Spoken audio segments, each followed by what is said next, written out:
The moment Ruby Sullivan pressed her hand flat against her thigh and turned her face away from Clark Reed's outstretched palm, every man in that cramped Dodge City land office felt the air shift like a storm rolling in off the prairie. It was the spring of 1878, and Dodge City, Kansas, was still the kind of place where a man could lose his hat to the wind and his wallet to a card table on the same afternoon. The cattle drives were thundering up from Texas in growing numbers. The Atchison, Topeka, and Santa Fe Railway was hauling freight and ambition in equal measure, and the land surrounding the town was becoming more valuable with every passing season. The land office on Front Street, a narrow building wedged between a dry goods store and a barber shop, smelled of ink, leather, and old ambition. A single window let in the afternoon sun, which painted a long yellow rectangle across the rough-hewn floorboards and the table where the signing was to take place. Clark Reed had ridden in from his ranch 12 miles east that morning, wearing his good shirt and his only unbattered hat. He was 31 years old, broad across the shoulders, with dark hair that curled slightly at his collar, and eyes the particular shade of gray that the Kansas sky turned just before a serious rain. He had worked the land east of Dodge for 4 years, built his cattle herd from a starting stock of 23 Longhorns to nearly 200, and had finally saved enough to purchase the adjacent plot that would give him access to Carver Creek. Without that creek, every dry summer was a gamble. With it, he would have a ranch that could last a generation. He had not expected any complications. The adjacent land had been listed as uncontested in the county register. He had paid his deposit to the land agent, a thin, nervous man named Horace Pemberton, 2 weeks prior.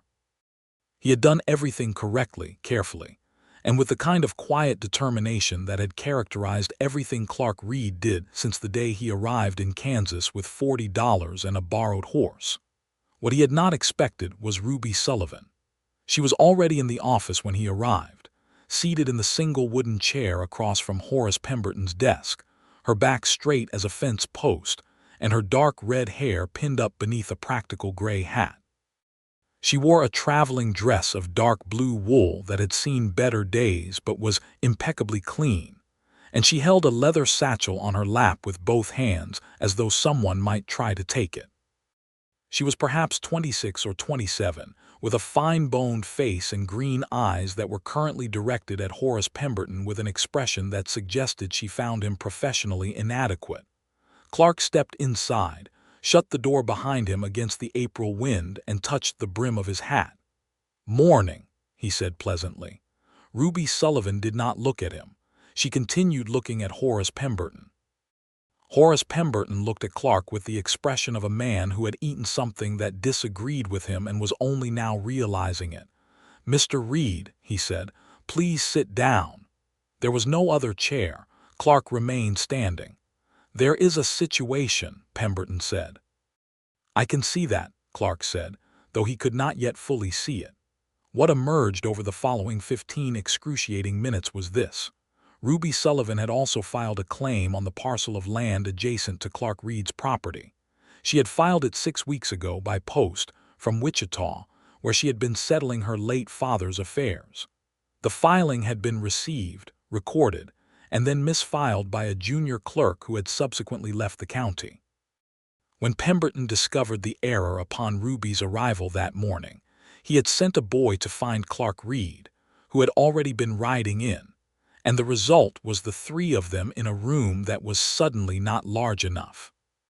"I filed first," Ruby said. She had a clear, steady voice with no particular softness in it. "The date on my receipt is February the 14th. My deposit was paid in person on March the 2nd, Clark said. Pemberton accepted it. "Which was before I knew about Miss Sullivan's prior filing," Pemberton said wretchedly. "It is Mrs. Sullivan," Ruby said. Clark registered the correction.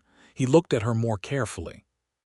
There was no wedding ring on her left hand, which in 1878 meant very little in terms of marital status, but did suggest something about circumstances.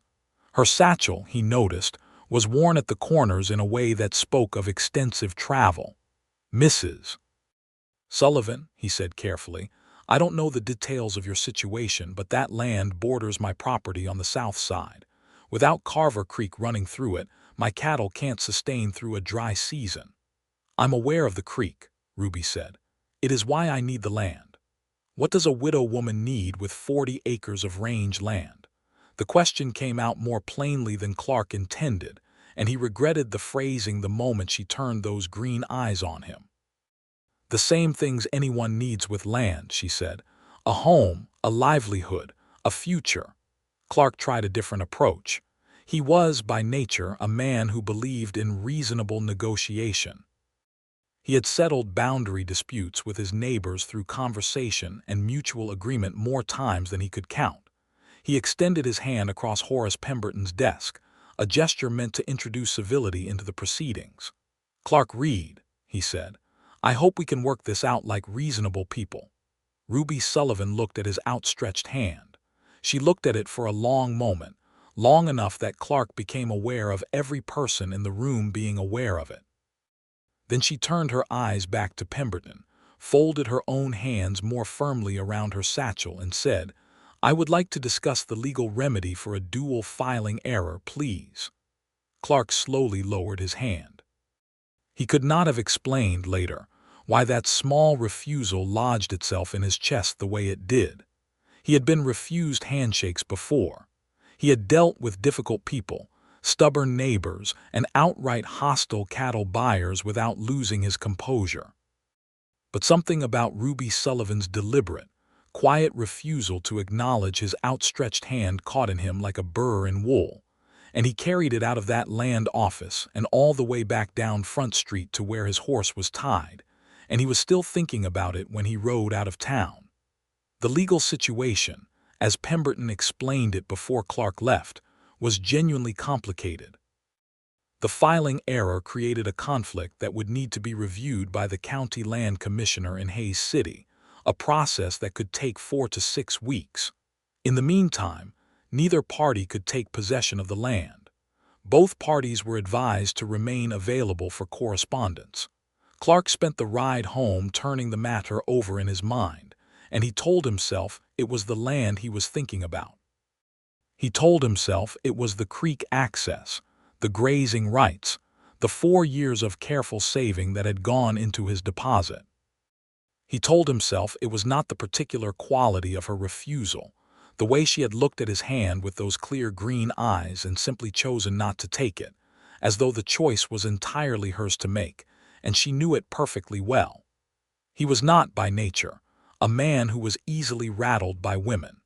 He had known plenty of women in his life, had been fond of a few, had nearly proposed to one before she married a railroad man and moved to Missouri.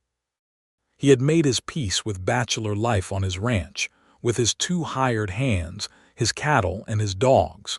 But he could not stop thinking about Ruby Sullivan. He thought about her that evening when he sat on his porch and watched the sun go down over the flat Kansas horizon in shades of orange and copper. He thought about her the next morning when he rode the south fence line of his property, looking at the unmarked boundary where his land ended and the disputed parcel began. He thought about her 3 days later when he found himself, with no entirely rational explanation, riding back into Dodge City and finding himself standing outside the Cattlemen's Hotel, which was where Pemberton had mentioned she was staying. He stood there for a while, hat in hand, feeling slightly ridiculous. Then Ruby Sullivan came around the corner of the building with a paper-wrapped parcel under one arm and a purposeful expression, and she nearly walked directly into him. She stopped. She looked up at him. A quick flash of something moved across her face, surprise or perhaps recognition, before her expression settled back into that composed steadiness. "Mr. Reed," she said. "Mrs. Sullivan." He put his hat back on. "I was hoping I might find you. I thought we might talk if you're willing." She studied him for a moment with those green eyes, doing some kind of calculation. "I have already spoken to a lawyer," she said. "Mr. Fairchild on 2nd Street. He confirmed that my prior filing date gives me the stronger legal position." "I know it does," Clark said. This surprised her. He could see it in the slight shift of her posture. I've thought about it. You filed first. That matters. Then what is there to discuss? A compromise, he said. I'm not interested in a legal fight, Mrs. Sullivan. It would cost us both money and time, and the land would sit empty the whole while. I have a proposal. She regarded him with frank skepticism. The street around them was the usual mid-morning chaos of Dodge City, horses and wagons, cowboys in off the trail, a group of women from one of the churches hurrying past with bonnets tied firmly against the wind. Ruby Sullivan stood in the middle of it with her parcel and her composure, unmoved by any of it. 5 minutes, she said finally. The hotel dining room serves coffee in the morning. It was the most encouraging thing she had said to him. They sat across from each other at a small table near the window of the hotel dining room, with a pot of coffee between them and the noise of Front Street, muffled by the thick walls. Ruby Sullivan removed her hat and set it on the chair beside her, and Clark saw for the first time that her dark red hair had a natural wave to it where a few strands had come loose from their pins. He noticed this and firmly redirected his attention to the matter at hand. He laid out his proposal carefully. He had thought it through on the ride in. The parcel in question was 42 acres. Carver Creek ran through the eastern 12 of those acres before continuing across his own land. He proposed a division. Ruby would take the western 30 acres, which included the gentle rise of land at the northwest corner that would make an ideal homestead site, with good drainage and natural windbreak from a stand of cottonwood trees. He would take the eastern 12 for the creek access. He would pay her the proportional difference in value, which he estimated at $60, to compensate for the smaller acreage he would receive. Ruby listened to all of this without interrupting him, which he appreciated. When he finished, she looked out the window for a moment, then back at him. "You have been to the land yourself," she said. "You know it well." "I have ridden every inch of it," he agreed. "I've been planning this purchase for 2 years. The northwest corner," she said, "the cottonwoods. There's a natural clearing there, flat ground, good soil, spring-fed from a smaller source that feeds into the creek. You would have water rights to that spring independent of the creek." She looked at him steadily. "Why would you offer me the better part of the division? You need the creek." "I need the creek," he agreed. "I don't need 30 acres of range that's already adjacent to my property. And you need a place to live and work." He paused. "You mentioned a future. You can build one on that northwest corner. The ground is good." Something shifted in her expression. It was not warmth exactly, but it was a softening, a slight easing of the careful armor she wore. "You have given this genuine thought," she said. "I have given it a great deal of thought," he said honestly. She was quiet for a moment, turning her coffee cup slowly between her hands. "My husband died 14 months ago," she said, without any particular inflection. "Thomas Sullivan. He was a land surveyor out of Wichita. He left me very little. My father passed in January and left me slightly more, but not enough to stay in Wichita. I have been trying to find a place to make a real start." Clark did not offer sympathy in the performative way that he knew she would find patronizing. "I'm sorry for your losses," he said simply, and meant it. She nodded once. "I know how to keep a garden and keep chickens," she said. "I know how to mend and preserve and keep accounts. I intend to take in some laundry work initially, and I have some skill at dressmaking, and I intend to learn what else needs learning." She said all of this with a directness that was clearly habitual, as though she was accustomed to having to justify her competence to rooms full of doubters. "You don't need to convince me of anything," Clark said. "The land is going to be yours or part of it, whether through my agreement or the commissioner's ruling." "Then why are you making this offer?" He considered the question honestly. "Because I would rather be your neighbor in good standing than win a legal dispute with you, and because I think your filing was legitimate and you deserve a fair resolution." Ruby Sullivan looked at him for a long moment. Then she extended her right hand across the table. "Agreed," she said. "Mr. Reed." He shook it. Her grip was firm and brief and entirely businesslike. But his hand felt oddly warm afterward, and he noticed that too. They returned to Horace Pemberton's office the following morning and executed the revised agreement. Pemberton, relieved beyond expression, processed the paperwork with unusual efficiency. Clark signed for the eastern 12 acres and the creek rights. Ruby signed for the western 30 acres, the spring, and the northwest clearing with the cottonwoods. When it was done, she tucked her copy of the deed into her leather satchel and stood. She looked at Clark with an expression that was not quite a smile, but was in the same family as one. "I will be moving onto the land within the fortnight," she said. "I'll keep that in mind," he said. She nodded, put on her hat, and walked out of the land office, and Clark watched her go with the distinct feeling that his life had just changed in a way that had nothing to do with creek access. He was not wrong. It took Ruby 10 days to arrange the wagon and the supplies she needed, which Clark knew because he was paying more attention to the comings and goings at the Cattlemen's Hotel than any sensible rancher had reason to. He told himself this was because they were going to be neighbors, and it was reasonable to know when a new neighbor was arriving. He knew this explanation was incomplete. On the 11th day, he saw the wagon coming down the road that ran along the southern boundary of his property, loaded with lumber and supplies, and what appeared to be a considerable quantity of household goods tied down under an oilcloth. Ruby Sullivan was driving it herself, which did not surprise him. Behind the wagon, tied to the tailgate, was a small brown mule that was clearly not pleased with the arrangement. Clark was mending fence along his south line when the wagon came past. He set down his tools and walked to the fence line. "Mrs. Sullivan," he called. She drew up the wagon and looked down at him from the seat. She had changed into a more practical dress, dark cotton, and wore a wide-brimmed hat against the sun. "Mr. Reed, you're moving in today," he observed. "I am," she said.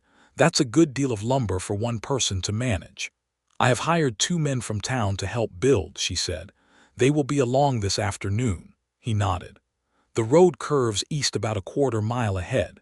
Your northwest clearing is another 1/8 of a mile north of that turn.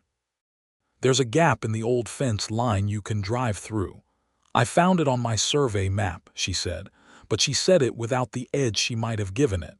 "Thank you."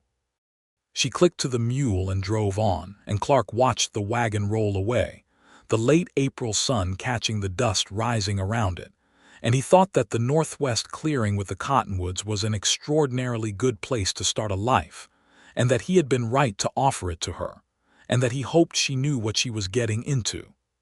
She did, as it turned out, know exactly what she was getting into.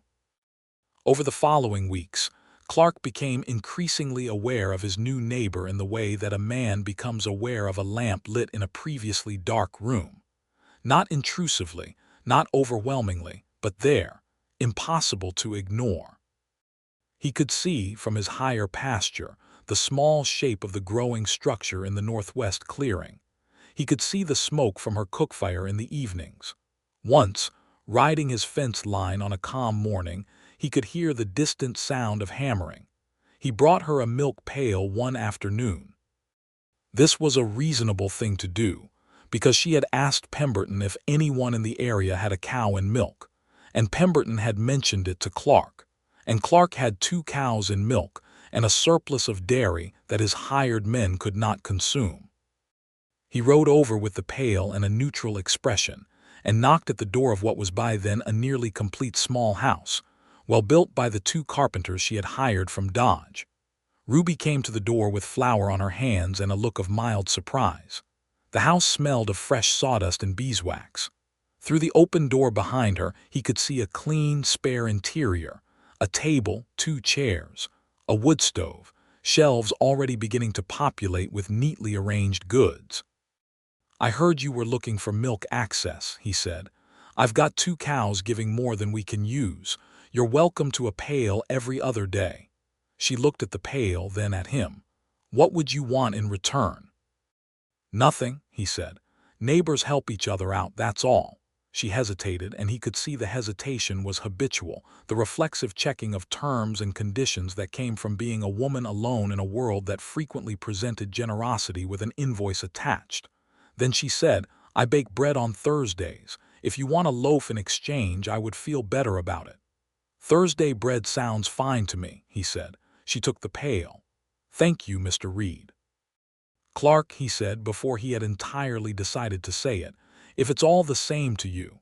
She considered him for a moment with those clear green eyes.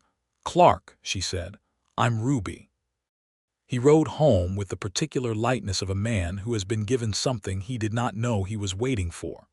The summer of 1878 burned hot and dry across southwestern Kansas, and Clark was grateful every day for Carver Creek, which ran steadily despite the drought that cracked the hardpan on the surrounding flats. His cattle were in good condition, while neighbors further from water sources were struggling. He hired an additional hand, a young man of 22 named Jonas, to help manage the increased workload of hauling water for the horses during the driest weeks. Ruby, he discovered, was extraordinary. He did not discover this in a single moment, but rather in a series of them, each one adding to a picture that he found himself studying with the concentration he usually reserved for weather patterns and cattle markets. She had planted a kitchen garden behind the house with a comprehensiveness that spoke of serious planning. Beans, squash, potatoes, onions, carrots, herbs in careful rows, a small bed of sunflowers along the south wall. She had acquired from somewhere 4 chickens, and a rooster that she referred to collectively as the committee, with an entirely straight face. She had her mule, which she had named Pemberton, and which she drove to Dodge City twice a month for supplies with the same efficiency she brought to everything. She was also taking in laundry from 3 families in town, and she had begun, according to the wife of the general store owner, to do alterations and dressmaking work of genuine quality. She was building her livelihood with her own hands and her own intelligence, methodically and without complaint. And Clark, who had done exactly the same thing for 4 years, recognized the quality of it the way a craftsman recognizes good work in another's hands. He found reasons to be helpful. He was honest enough with himself to know they were, at least partly, pretexts. He repaired a section of her fence line that had been knocked down by a wandering steer, which was an entirely legitimate excuse as the steer was his, and the fence was his responsibility to fix. He helped her pull a stuck wagon wheel out of a mud hole after a July thunderstorm, which was something any decent neighbor would do. He shared information about a market in Hays City that was paying better prices for garden produce than Dodge, which was practical knowledge he had no reason to withhold. And every Thursday, he rode over in the late afternoon and sat on her small porch with a cup of coffee and a slice of bread that was, without exaggeration, the best bread he had eaten in 4 years, and they talked.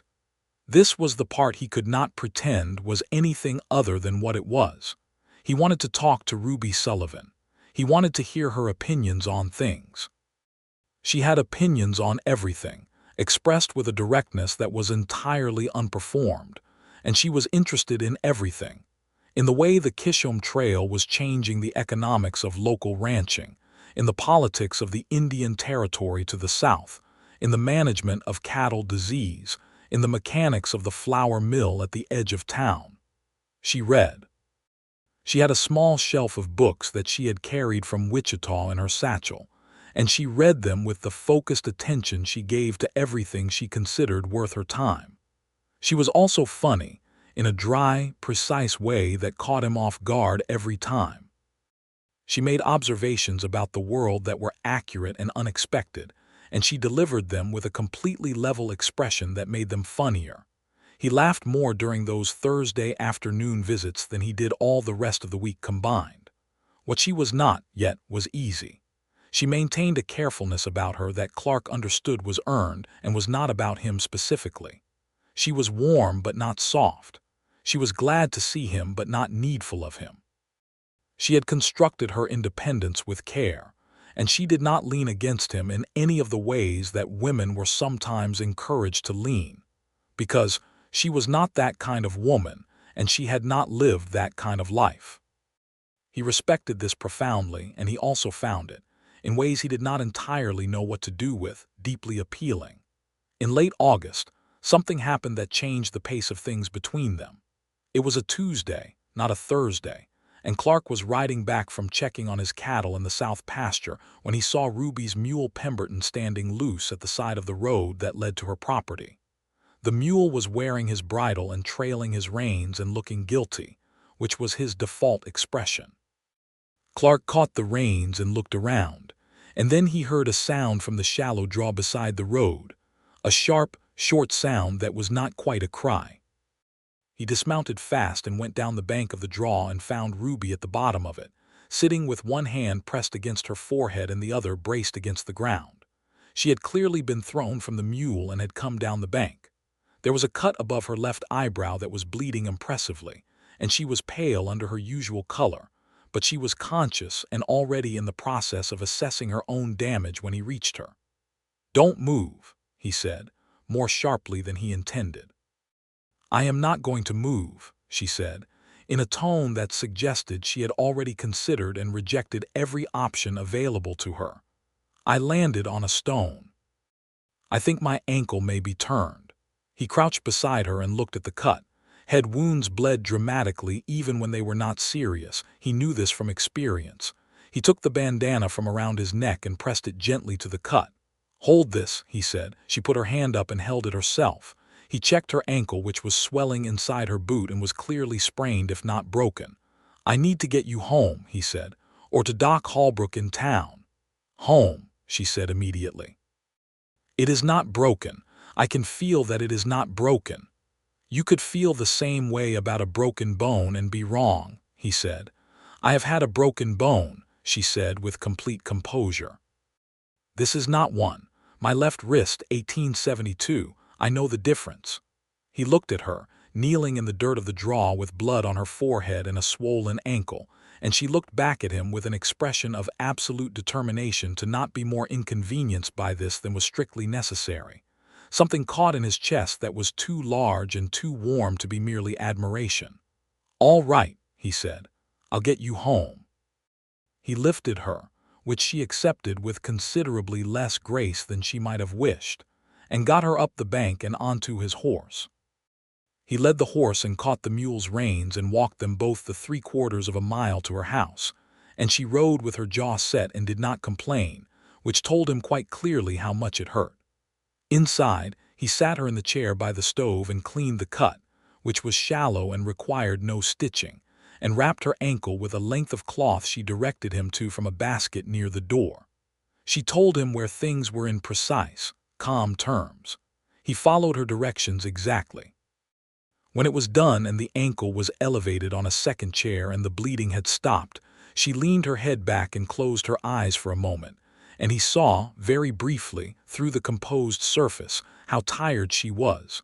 Not just from the fall, from all of it, from the 1.5 years of loss and work and building and managing alone. He made coffee. She did not tell him where anything was.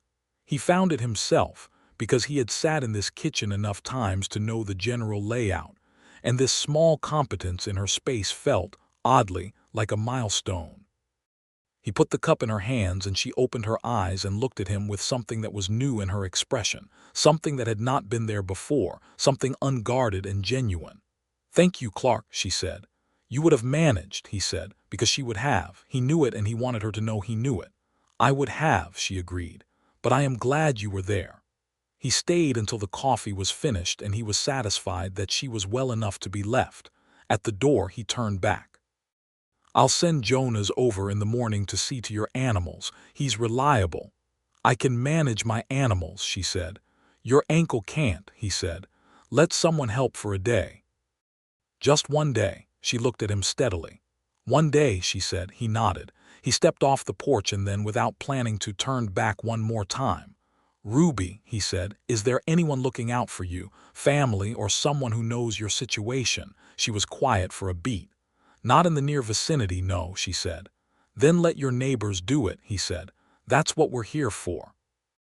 He rode home in the dying August light with something settled, and something stirred in equal measure. And that night he sat on his porch longer than usual and listened to the prairie sounds, and thought about a woman who had built something from nothing in a clearing under cottonwood trees.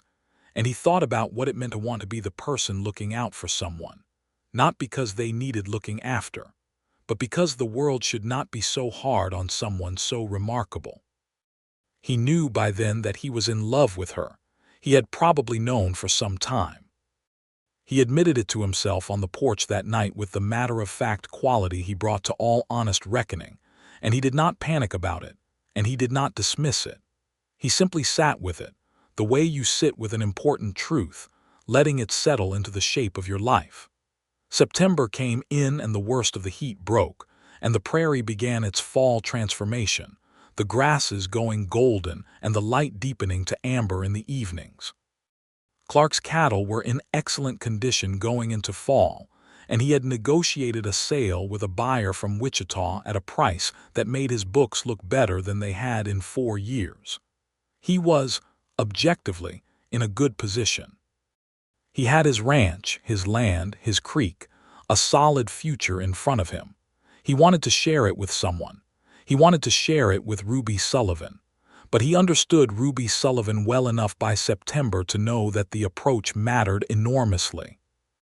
She was not a woman who would be easily courted, not because she was cold or indifferent, but because she had very good reasons for her caution, and she was too intelligent to abandon caution simply because a man showed up on her porch with good intentions. She had been married. It had not left her with a taste for dependence. She had built something of her own, and she would not lightly enter any arrangement that threatened what she had built. He also knew, because he paid attention, that she was not indifferent to him. He saw it in small things. The way she turned toward him slightly when he arrived on Thursday afternoons. The quality of her attention when he spoke, as though what he said mattered to her. The way she laughed at his observations with a warmth that he did not think she extended widely. These were small signals, and he did not misread them as permission or declarations, but he recognized them for what they were. He decided to be honest. On a Thursday afternoon in the second week of September, after the bread was eaten and the coffee was finished, he set down his cup and looked at her across the small porch table.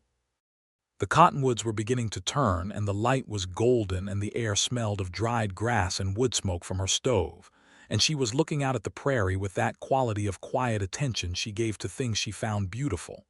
"Ruby," he said, "I would like to say something, and I want you to know you can say whatever you need to say in response, and it won't change anything between us as neighbors." She turned to look at him. Her expression was composed but attentive. "All right," she said. "I have come to care about you," he said, "more than is probably the appropriate feeling for a neighbor. I think you're one of the most remarkable people I've ever met, and I find every Thursday afternoon to be the best part of my week, and I would like, if it's something you might consider, to call on you properly. As a man who would like to know you better and eventually, if you were ever willing, to offer you something more permanent." He said it plainly and without embellishment because he knew she would appreciate plainness. He did not dress it up or make it flowery. He looked at her while he said it and kept his voice steady. She looked at him for a long time. The breeze moved in the cottonwoods above them. "I am not easy to be with," she said finally. "I know," he said. "I don't want easy, I want you." Something in her expression shifted in a way that he thought she might not have intended, something that showed for just a moment before she composed herself again. "I need you to understand," she said carefully, "that if I were to allow someone into my life in that way, it would need to be genuinely equal. I am not looking for a man to take care of me. I have my land and my work and my independence. I would not give those up." "I would not ask you to," he said. "Ruby, your land is yours. Your work is yours.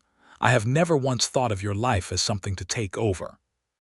I have only thought of my life as something I would like to share with you if you ever found the idea worth considering." She was quiet for another long moment. Then she said, very quietly, "I find the idea worth considering." He let out a breath he had not entirely realized he was holding. "Then I'll be here next Thursday," he said, and she smiled. And it was the first time he had seen her smile fully, without reservation, and it was the most disorienting thing that had happened to him since her hand had been pressed flat against her thigh in Horace Pemberton's land office 6 months ago. He rode home in a state of slightly elevated bewilderment and went to bed early and slept better than he had in months. What followed was a courtship conducted with the same deliberateness that characterized everything they did.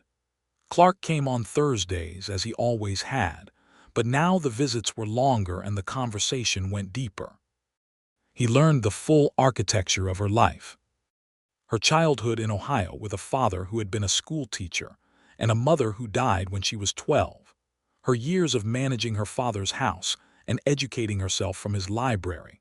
Her marriage to Thomas Sullivan at 23. The 5 years of traveling with a surveyor's work that had taken them all over Kansas and into Oklahoma territory. The brief hard illness that had taken Thomas in February of 1877, and the year of resolving debts and arrangements that had followed. She learned his upbringing in Illinois, his father's farm, the restlessness that had sent him west at 26 with $40 and a direction to go and see what he could make of himself. The 4 years of building, the loneliness of a ranch in winter, the satisfaction of a herd in good condition and land that was truly his. He also learned smaller things, which were the things that actually mattered. He learned that she took her coffee strong and hated anything sweet in it. He learned that she was afraid of lightning, the real prairie lightning that could split a tree at 100 yards. Not afraid in a way she would admit, but afraid in a way she was working very hard not to show on stormy nights. He learned that she read novels late at night by lamplight, and that she preferred history and adventure to romance, which he found endearing given the current circumstances of her life. He learned that she had an unexpected talent for mimicry, and could produce a note-perfect impression of Horace Pemberton, clearing his throat and straightening his papers that could make Clark laugh so hard he had to set down his coffee. She learned that he was essentially honest and essentially kind, which were not small qualities and which were rarer than they should have been. She learned that he was more educated than his manner suggested, that he had read widely if not formally, and that he thought about the world with a care and engagement that she found genuinely interesting. She learned that he was patient in a deep way, not the patience of someone with nothing to want, but the patience of someone who understood that good things took time and were worth the time they took. She learned that he looked at his land with a love that she recognized because she felt the same way about her clearing, her cottonwoods, her spring, her slowly thriving garden. She also learned that he looked at her sometimes when he thought she was not watching, with an expression of such uncomplicated admiration that it occasionally made it difficult for her to finish her sentences. By October, he was coming on Tuesday afternoons as well. By November, she had ridden her mule over to his place for the first time to help when one of his hired men, old Chet, went down with a bad chest cold, and the fall cattle work was backing up. She spent a full day in his kitchen keeping the household running while Jonas and Clark managed the herd, and she had dinner on the table when they came in at dark, and Clark came through the door and stopped when he saw the lamplit kitchen and the table set, and something inside him made a sound like a door coming open on a warm room. He did not say anything embarrassing. He thanked her, practically and sincerely, and they ate together. And afterward she stayed to talk for another hour while the first real cold of fall pressed against the windows. And when she left, he stood in the yard and watched her lantern bob down the road in the dark until it turned and disappeared. And it was genuinely one of the harder things he had done in recent memory. He kissed her for the first time in November, on his porch, after she had been helping him review his ranch accounts, at which she was considerably more efficient than he was. She had a talent for numbers that she attributed to her father's teaching and her years of keeping household accounts through tight circumstances. She had found an error in his supply records that had been costing him money for 2 years, and she was explaining it to him with considerable clarity, and he was listening with considerable inadequacy because she was very close and the lamplight was in her hair, And then she looked up from the ledger and found him looking at her and not at the ledger, and she went very still. "The supplies," she said. "I heard you," he said, which was not entirely true. "Clark," she said. "Ruby," he said, "may I kiss you?" A long pause. The lamp flickered. Outside, the November wind pushed at the walls of the house. She looked at him with those green eyes, and then, with a quietness that was neither surrender nor concession but was instead entirely deliberate and chosen, she said, "Yes." It was a careful kiss, honest and warm, and when it was done she pressed her forehead briefly against his chin and then straightened up and looked at the ledger. "The error goes back to July of last year," she said. "You have been paying double on the salt and molasses account." He looked at the ledger. "So I have," he said. She very carefully did not smile, but her eyes were bright. They were careful with each other through that winter. It was a good winter for being careful, the kind of Kansas winter that kept people close to their stoves and gave them long evenings to talk. Ruby kept her house and her laundry work and her growing dressmaking practice, which by December had 3 regular customers in Dodge and 2 in a smaller settlement 10 miles east. Clark ran his ranch through the cold months, and in the evenings read the books she lent him and thought about things she had said and wrote her letters on the nights he did not ride over, because he found he wanted to tell her things even when she was not present. She wrote back. Her letters were extraordinary. They had the same quality as her conversation, direct and intelligent and with that precise, dry humor running through them. But on paper there was something additional, a thoughtfulness that came from the slower medium, a willingness to say things she might not say aloud. She wrote about what she was reading and what she was thinking, and what she saw from her window in the morning when the frost made patterns on the glass. She wrote about missing her father quietly, without dramatics. She wrote about the strange experience of discovering, after a year and a half of difficulty, that she had built something that felt genuinely like hers. He kept every letter. He was not embarrassed about this. He asked her to marry him in February of 1879. He did not plan an elaborate speech. He was, at 32, a man who understood his own capacities, and elaborate speeches were not among them. What he had instead was sincerity, and he had come to believe that sincerity was what Ruby Sullivan valued above all things. He came on a Thursday afternoon with the bread and the coffee and the cold blue February sky pressing down on the prairie, and they sat by her stove because it was too cold for the porch. And at the natural pause in the conversation, he set down his cup and said, "I want to ask you something important, and I want you to take all the time you need with it." She set down her cup as well and looked at him with her full attention. "I love you," he said. "I have loved you since September, and probably before that, if I'm being honest, probably since you refused to shake my hand in Pemberton's office, which I know sounds strange." "It doesn't sound strange," she said, very quietly. "I want to spend my life with you," he said. "I want to marry you if you'll have me.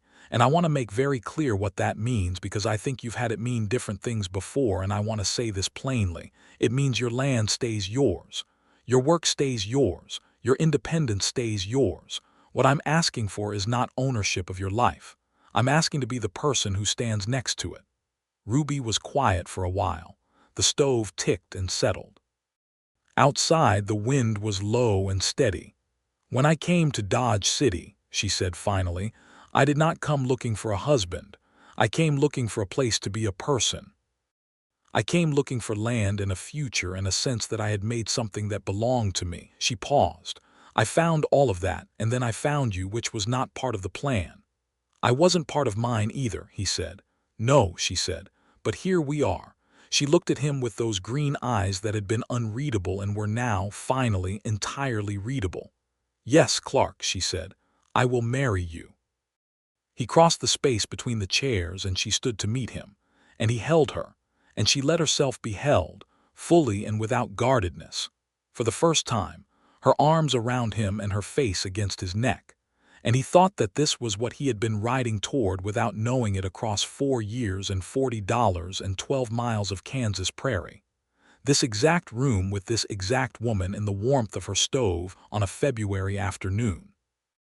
They married in April of 1879, 1 year nearly to the day from the morning in Pemberton's land office. The ceremony was performed by a judge in Dodge City, and they had Jonas and Chet as witnesses, along with the wife of the general store owner, who had become Ruby's closest friend in town, and 3 of Ruby's regular dressmaking customers who had developed a proprietary interest in her happiness. It was not a large wedding. Neither of them needed it to be large. Ruby wore a dress she had made herself, pale blue, with careful handwork at the collar that she had done by lamplight over the preceding weeks. She wore her dark red hair pinned up with 2 small combs that had been her mother's. She carried a bunch of early wildflowers from the prairie, yellow and white, tied with a strip of blue ribbon.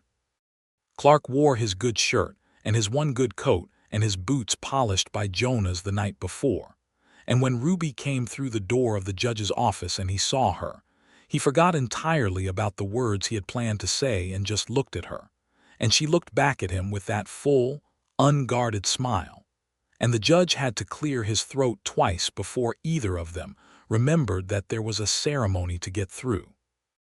After, they ate dinner with their witnesses at the hotel dining room, at the same table where they had first negotiated the division of the land, which Clark noticed and did not mention, and which Ruby noticed and did mention, in a brief aside to him that contained the dry observation that this table had been present at both the beginning and the continuation of their acquaintance and perhaps deserved some credit. He laughed and took her hand under the table, and she let him hold it, and they sat like that for the rest of the dinner. They drove back to the ranch in the late afternoon, because they had decided, with characteristic practicality, that the ranch was the larger and more functional space, and that Ruby's house would serve as a workroom, and for her laundry business while they built a proper addition to the main ranch house to accommodate them both.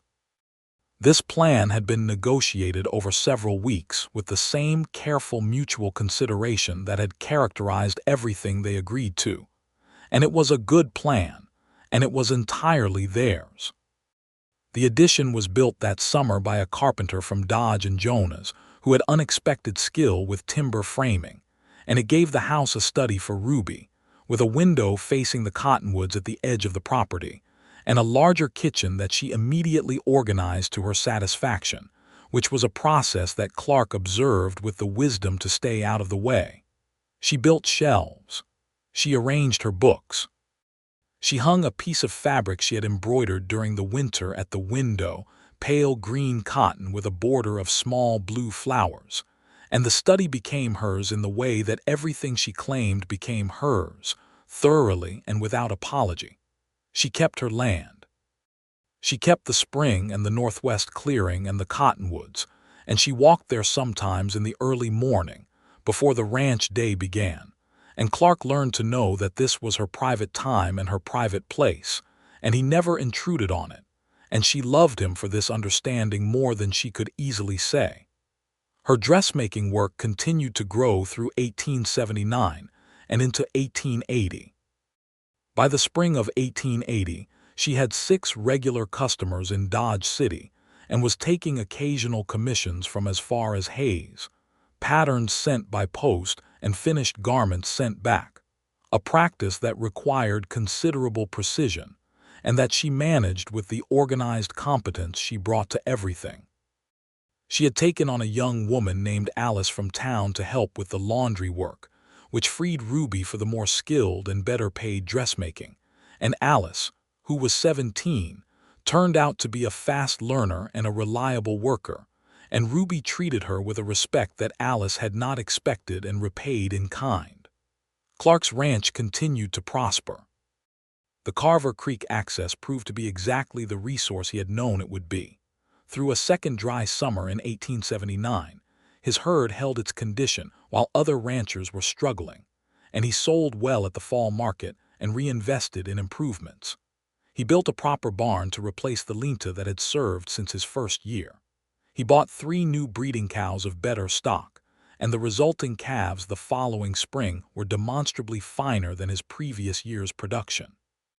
He hired a second additional hand, a man of 28 named William who had come up on the Kishom Trail from Texas and decided he preferred the stability of ranch work to the drive. They were, by any measure, doing well. But what Clark thought about, when he counted his blessings, was not the cattle or the creek or the improving barn. What he thought about was Ruby at his kitchen table in the morning with her coffee, reading over a letter from a customer in Hayes with a slight frown of professional concentration. What he thought about was Ruby laughing at something Jonas said at dinner, with a sudden, full laugh that she could never quite control when something genuinely surprised her. What he thought about was Ruby in her study in the evening, bent over her embroidery or her books with the lamp making a circle of light around her dark red hair, and the particular quietness of the house when she was in it that was a different quality of quietness than the house had ever had before, fuller somehow, present. He told her this one evening, ineptly but sincerely, sitting at the edge of her study while she sewed, and she looked up from her work and regarded him with an expression that was both amused and entirely serious. "The house was very quiet before you came," he said, "but it was empty quiet. This is full quiet. I don't know how to explain that better." "I understand exactly what you mean," she said. "My house in Wichita, after Thomas died, it was empty quiet. And then after I came here before you started visiting on Thursdays, my house here was empty quiet too. And then you started coming and it stopped being empty." "I came about the creek access," he said. "You came about the creek access," she agreed. "And then you kept coming." "I couldn't help it," he said honestly. She set down her sewing and looked at him. "Neither could I," she said. "I tried early on. I told myself it was inadvisable to let a neighboring rancher become important to me. I had a whole list of reasons why it was inadvisable." "What happened to the list?" "You kept being sensible and kind, and you laughed at the right things," she said. "The list became hard to maintain." He crossed the study and sat beside her, and she leaned into him, which was something she had begun to do more naturally, the gradual dissolution of that careful guardedness into something warmer and more trusting, and he thought that this small thing, the weight of her against his shoulder, was worth every complicated thing that had led to it. In October of 1880, Ruby told him she was expecting. She told him in the morning in the kitchen with her coffee in her hands and a directness that was entirely characteristic of her, looking at him steadily to see how he would take it. He looked back at her for a moment and then he said, "Are you well? How are you feeling?" "I am well," she said.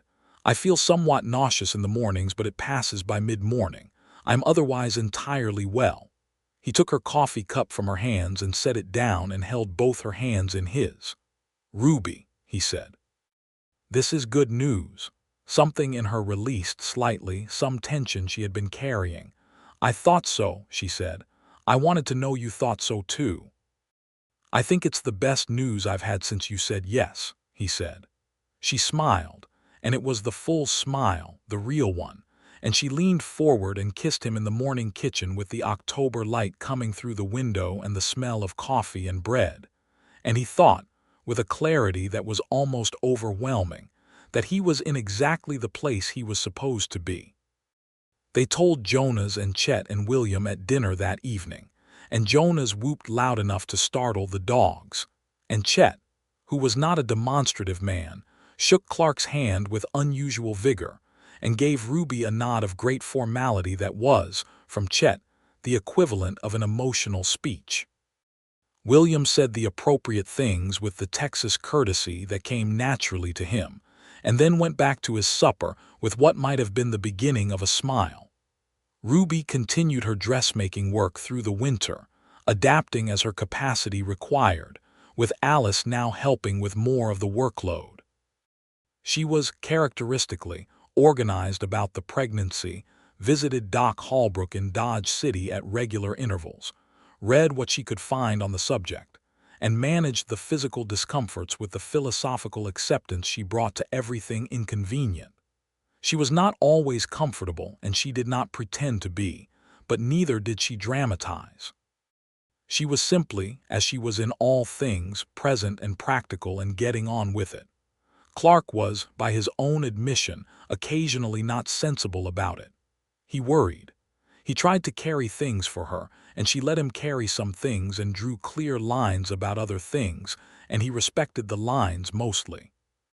He rode to town on cold mornings when she needed supplies rather than letting her make the trip, which she allowed because it was genuinely cold and the road was rough, not because she could not have managed.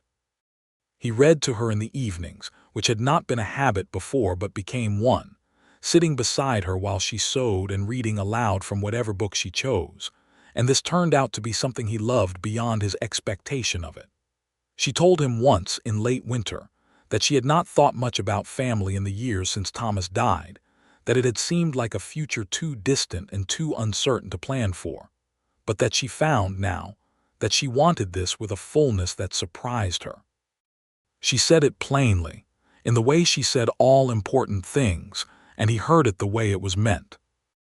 Their son was born in June of 1881, on a warm morning with the prairie in full summer bloom and the cottonwoods in full leaf across the meadow that Ruby could see from her bedroom window. Doc Holbrook attended, and Alice was there to help, and Clark was in the house the whole time, not banished to the yard as convention suggested, because Ruby had told him quite clearly that she saw no earthly reason for convention on this point and he was staying. He stayed. He held her hand during the worst of it, and she gripped his hand with a force that suggested the previous 4 years of ranch work had not adequately prepared his hand for this specific challenge. And he did not say a word about it, not then or ever. The baby was healthy and had a full head of dark hair and a complaint about the world that he expressed immediately and at considerable volume. Clark held him in the first minutes with an expression on his face that Ruby, exhausted and watching from the pillow, thought was the most unguarded she had ever seen him, the composure entirely gone, just pure wondering tenderness. "What do we name him?" Clark asked, not looking away from the baby's face. "James," Ruby said. She had been thinking about it for months. "James Francis Reed, Francis for my father." Clark looked up at her then, and his eyes were bright in a way he would have been mortified about if he had been thinking about himself, but he was not thinking about himself at all. "James Francis Reed," he said. "That's a good name." "It is," she agreed and held out her arms for him. James Francis Reed was, from the beginning, a person of strong opinions and considerable lung capacity, which Ruby said came from his father's side, and Clark said was manifestly from Ruby's side. And this argument was conducted with great enjoyment by both parties for the rest of James's early childhood. He was a healthy, curious boy, and Ruby, who had not expected to find motherhood as absorbing as she did, discovered that the same qualities that made her good at everything else, the attention and the patience and the genuine interest in how things worked, made her an extraordinary mother. She did not stop her dressmaking work, though she adjusted the scope of it during James's first year and relied more heavily on Alice, who had by now become genuinely skilled and was effectively a business partner, though the formal arrangement between them was simply wages.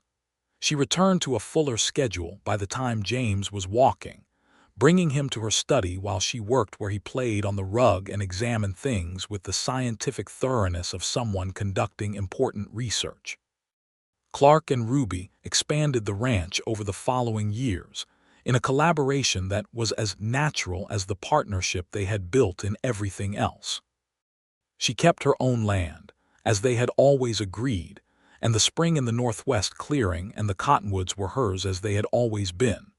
But the operational understanding of the ranch, the decisions about cattle and breeding and markets and improvements, was genuinely shared.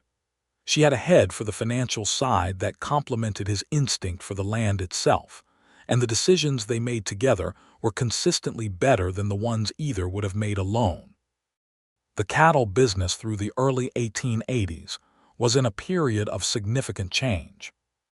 The great trail drives from Texas were declining as the railroads pushed further south, and the days of the open range were giving way to fenced ranching and improved breeding programs.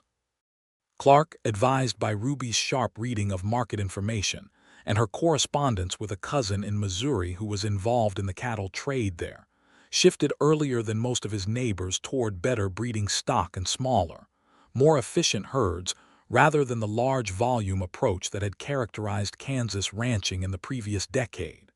This positioned them well when the changes came fully. Dodge City itself was changing too, and rapidly. The great cattle trade that had made it the wildest of the Wild West cattle towns was declining as the quarantine line moved south and the drives redirected. The town was becoming more settled, more permanent, more domestic. New churches, a schoolhouse that Ruby had strongly supported and contributed to both financially and in terms of organizing others to contribute, new businesses that had nothing to do with cattle or saloons. The buffalo hunters were long gone. The buffalo were nearly gone too, which was a loss that Ruby spoke about with a sadness that Clark shared, understanding, as anyone who had spent time on the prairie understood, what the loss of the great herds meant for the land and for the people whose lives had been organized around them for generations. The changes for the indigenous peoples of the region were something that sat heavily on Clark's conscience, as they did on Ruby's. They had both lived in Kansas long enough to have seen the consequences of the land policies that had pushed the Plains tribes onto reservations that were consistently smaller and less adequate than any agreement had specified. The Cheyenne, the Arapaho, the Kiowa, all of them displaced by the same process of settlement expansion that had brought Clark and Ruby to their land. They talked about it on evenings when the news was particularly stark, not with the ability to change it, but with the moral seriousness of people who refused to pretend it was not happening. In the fall of 1883, Ruby told Clark she was expecting again. He received this news with the same essential response as the first time, which was to make sure she was well and to tell her it was the best news he had heard since some previous best news, and she teased him about the construction of this sentence, and he said the construction was fine, and they were both, underneath the teasing, simply happy. Their daughter arrived in April of 1884, also healthy, also immediately opinionated.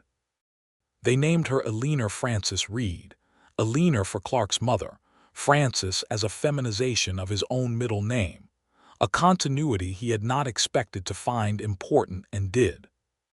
Eleanor from her earliest days had her mother's green eyes and her mother's precise, considering quality of attention, which Ruby noticed and Clark found both wonderful and slightly humbling.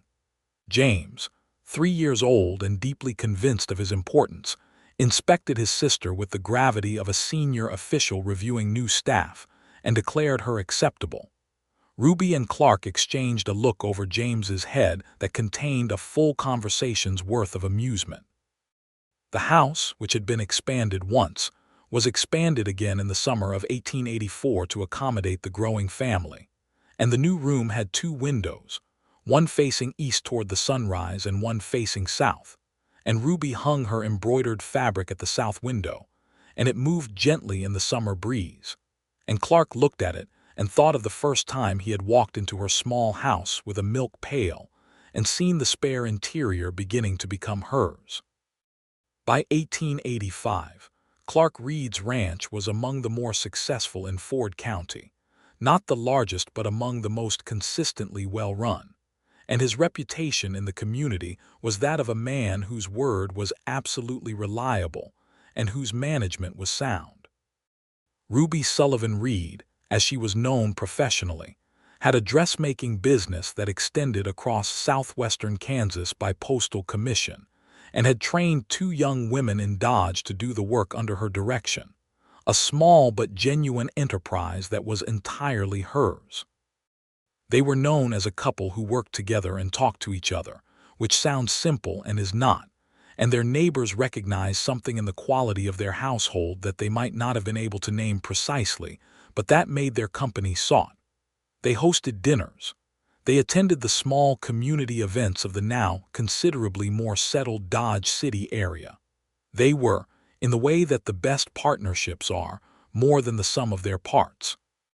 James at 4 was a child of boundless energy and genuine sweetness, who could run his father ragged on a Saturday afternoon and then fall asleep on his mother's lap during the after-dinner reading, with an expression of complete trust that undid Clark every time he saw it. Alina at 1 was pulling herself up on the furniture and examining everything within reach with a methodical persistence that Ruby recognized as her own. There was an evening in the fall of 1885 that Clark thought about for the rest of his life as one of those clear, uncomplicated moments when a person becomes fully aware of their own luck. It was October and the harvest was in, and the cattle were sold, and the books were balanced, and the children were in bed, and he and Ruby were sitting on the expanded porch in the cool evening air with cups of coffee, looking out at the prairie in the last light. The cottonwoods were in their fall color, gold and russet against the darkening sky, and the creek was audible in the distance, the steady low sound of water over stone that was one of the constants of the place. The dogs were on the porch steps. The horses were quiet in the barn. Everything was as it should be. Ruby had her feet tucked up under her in the chair and her cup in both hands, looking out at the light on the grass, and Clark was watching her more than he was watching the prairie and not bothering to pretend otherwise. "What are you thinking?" he asked. She was quiet for a moment. "I was thinking about February of 1878, she said. "On the train from Wichita.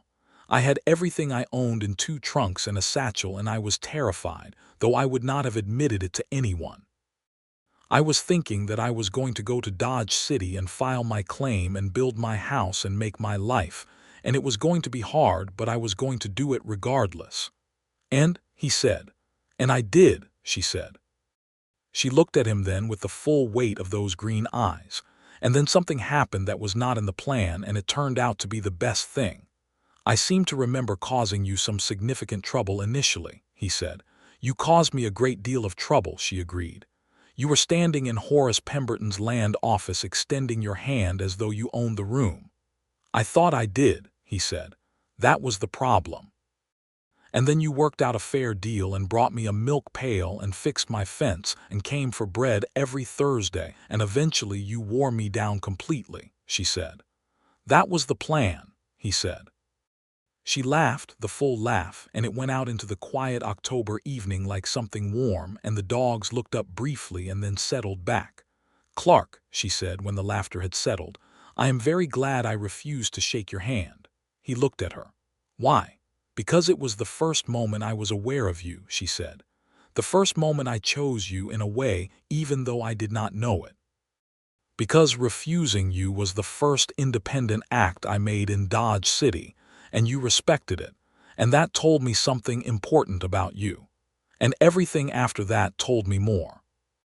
He set down his coffee cup and leaned across the space between the chairs, and she met him halfway, the way she always did, as his equal in all things, and he kissed her in the October evening with the cottonwoods going gold behind them and the creek running steady in the distance, and the children asleep in the house that they had built together. And it was, as it always was with Ruby Sullivan Reed, exactly right. Life in the years that followed was good. Not without difficulty, because life is not without difficulty, but genuinely, substantively good in the way that matters, the way that comes from having made the right choices and worked for the right things with the right person. James Reed grew into a boy who had his father's steadiness and his mother's quickness, a combination that made him, by the time he was old enough to be genuinely useful around the ranch, both reliable and clever.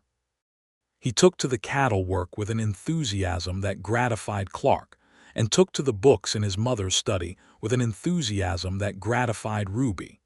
And she taught him herself, as she had always intended, with the thoroughness of someone who understood that a good education was one of the few things that could not be taken from a person by circumstance or bad luck. Alina grew into a child of extraordinary focus and a particular gift for languages, which emerged from nowhere that either parent could identify, and that Ruby encouraged with the small collection of books, and a correspondence she established for Alina with a teacher in Wichita who shared the child's interest. Alina at 6 could read better than most adults in Ford County, and at 7 had begun, on her own initiative, to keep a journal, which Ruby discovered and did not read, though the temptation was occasionally significant. The town of Dodge City by the late 1880s was a very different place from the cattle trade capital it had been when Clark and Ruby arrived. The Long Branch Saloon and its like were still there, but the character of the town had shifted toward settlement and permanence. The school that Ruby had helped establish was expanding.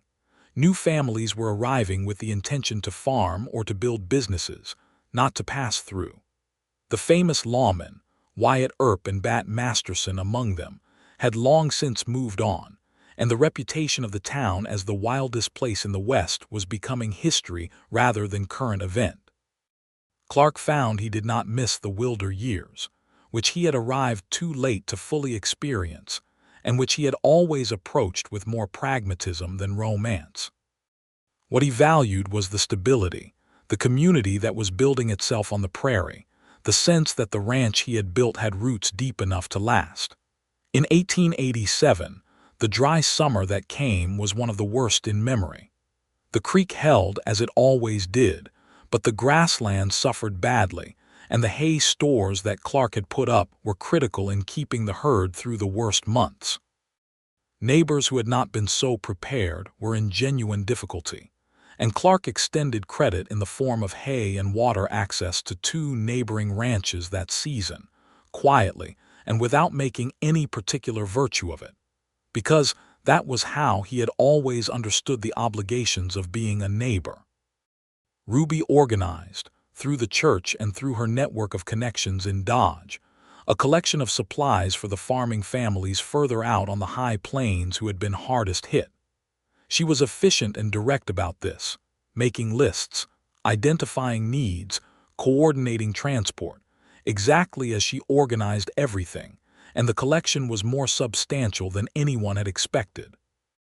Alice, now running the laundry work entirely on her own and recently married to a man who ran the feed store, helped with the organization and told Ruby afterward that she did not know how Ruby managed everything she managed. "One thing at a time," Ruby said, which was not entirely accurate as a description, but was the closest she could come to explaining it.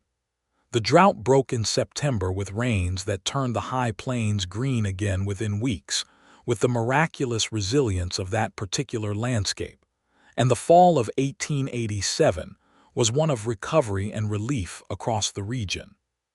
Christmas of 1887 was the occasion for a particular memory that Clark kept clearly and completely for the rest of his life. It was the children's ages, James at 6 and Alina at 3, that made it what it was. The house was full, Jonas and his new wife, Chet, who was getting on in years but had not for a moment considered retiring anywhere else, William, who had become family in all the ways that mattered.